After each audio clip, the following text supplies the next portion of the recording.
तो लोकी के सीजन 2 का सेकंड एपिसोड भी आ चुका है और वीडियो में स्पॉयलर्स तो होंगे ही, इसीलिए जिसने भी अभी तक सेकंड एपिसोड नहीं देखा है तो जाके देख लो। अब एपिसोड के स्टार्टिंग में ही मोबियस और लोकी सिल्वी को ढूंढने के लिए 1977 लंदन में आए हैं, जहाँ पर इन्हें हंटर X5 मिल जाता है। यस, ये वही बंदा है जिसको हमने अभी पिछले एपिसोड में देखा था। दरअसल इसे जनरल डॉक्स ने भेजा था सिल्वी को ढूंढने के लिए, लेकिन इसे भी अब जैसे कि पता चल चुका है कि टीवीए में टाइम कीपर्स ने सबको इनकी असल जिंदगी से अगवा करके टीवीए में लेकर आए हैं। इसीलिए ये इस सेक्रेट टाइमलाइन में ब्रैड वुल्फ के नाम से एक नॉर्मल जिंदगी जीने की कोशिश कर रहा है। और बंदा यहाँ पर एक फेमस मूवी स्टार है, जो कि अपनी एक न्यू मूवी जिसका नाम ज़ेनिएक है, वो उसके प्रीमियर को अटेंड करने यहाँ पे आया है। और इसके टेम्पेट की लास्ट लोकेशन यही की थी, इसलिए मोबियस और लोकी यहाँ पर आए हैं। और अगर आपने ध्यान दिया हो तो यहाँ पे किंगो के मूवी पोस्टर्स भी हैं, जिसपे लिखा है सौरेश के पुत्र। जी हाँ, ये वही किंगो है जिसको हमने एटर्नल्स मूवी में देखा था, जो कि उस टाइम का बॉलीवुड सुपरस्टार था। अब थोड़ा सा बात कर लेते हैं ज़ेनिएक के बारे में। तो मार्वल्स कॉमिक के फैंस इसे जानते ही होंगे कि ये कौन है और क्या है और कैसे ये ब्रैड वुल्फ से कनेक्टेड है। तो कॉमिक्स में ब्रैड वुल्फ सच में एक फेमस मूवी स्टार होता है,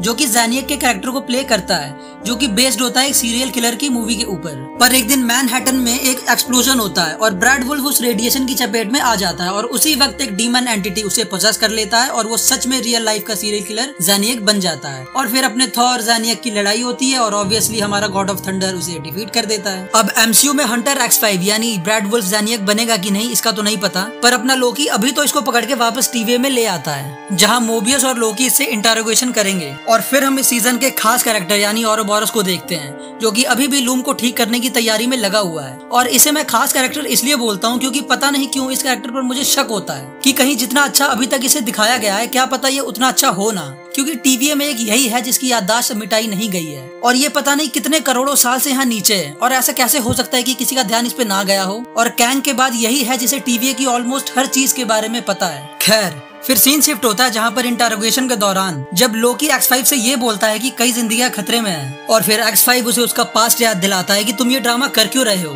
क्या तुम कुछ अच्छा करके अपने पापों को धोना चाहते हो?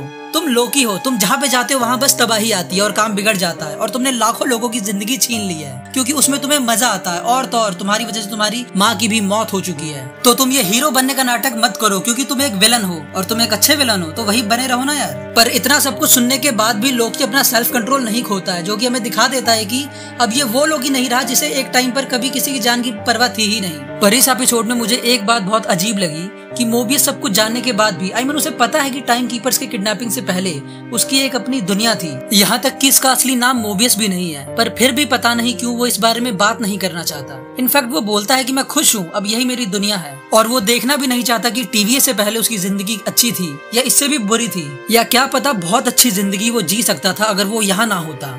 पर मुझे उसकी बातों से ऐसा लगा कि मोबियस एक ऐसा इंसान है जो कि रिग्रेट नहीं करना चाहता और वो सोचता है कि अगर उसने देख लिया कि टीवीए से पहले उसकी जिंदगी बहुत अच्छी हो सकती थी और उसे वो जिंदगी जीने का मौका मिल भी जाए, तो वो इस पछतावे के साथ नहीं जीना चाहता कि इतने सालों से वो इस बेहतरीन जिंदगी को छोड़ के टीवीए में था। जैसा हमारे साथ अक्सर होता है, हम उस बीते हुए पल को याद करके बहुत गिल्ट में रहते हैं कि काश मैंने उस वक्त ऐसा ना किया होता तो कहानी कुछ अलग हो सकती थी। हालांकि उससे होने वाला कुछ है नहीं, लेकिन फिर भी हम अतीत के ताने बाने में उलझे रहते हैं। और मोबियस यही नहीं करना चाहता, वो जिस पल में है वो बस उसे जीना चाहता है, फिर वो सच हो या झूठ उसे घंटा फर्क नहीं पड़ता। या फिर शायद ये हो सकता है कि उसे अपने टीवीए से पहले की जिंदगी के बारे में सब पता है, पर वो लोकी से झूठ बोल रहा है क्योंकि उस जिंदगी में वो इतना तन्हा था या उसके साथ वहाँ पे कुछ ऐसा बुरा हुआ हो कि वो उसको याद भी नहीं करना चाहता और इसलिए उसे टीवीए में रहना पसंद है। खैर, इसके बाद लोकी और मोबियस मिलकर आखिरकार एक एनर्जी क्यूब की हेल्प से X5 का मुंह खुलवा ही लेते हैं कि सिल्वी कहाँ पर है। दूसरी तरफ ओबी बोल रहा है कि हम सब मरने वाले हैं क्योंकि ब्लास्ट डोर्स ओपन नहीं हो रहे और इस ब्लास्ट डोर को सिर्फ उसका बनाने वाला ही खोल सकता है, यानी कि ही हु रिमेन्स, जिसको सिल्वी ने फर्स्ट सीजन में ही मार दिया था। और अब मिस मिनट्स भी गायब है, जो कि टीवीए की आर्टिफिशियल इंटेलिजेंस है। उसके बाद X5 उन्हें 1982 ब्रॉक्सटन ओक्लाहोमा में ले आता है, जहाँ पर सिल्वी मैकडॉनल्ड्स में काम करने लगी है, जहाँ लोकी सिल्वी को देखते ही काफी इमोशनल हो जाता है। अब जाहिर सी बात है, अपना लोकी प्यार जो करता है सिल्वी से। फिर लोकी सिल्वी को समझाने की कोशिश भी करता है, पर सिल्वी को घंटा फर्क नहीं पड़ता कि टीवीए जले मरे कटे या कुछ भी हो। पर अब लोकी जो पहले जैसा नहीं रहा, अब उसे लोगों की जान की परवाह है और उसका मानना है कि जब कैंग वापस आएगा तो टीवीए उसे हराने में मददगार साबित होगा, इसलिए वो टीवीए को बचाना चाहता है। और फिर हमें पता चलता है कि जनरल डॉक्स सारी न्यू ब्रांचेस को प्रून कर रही है, मतलब बिलियंस लोगों की जान जाने वाली है।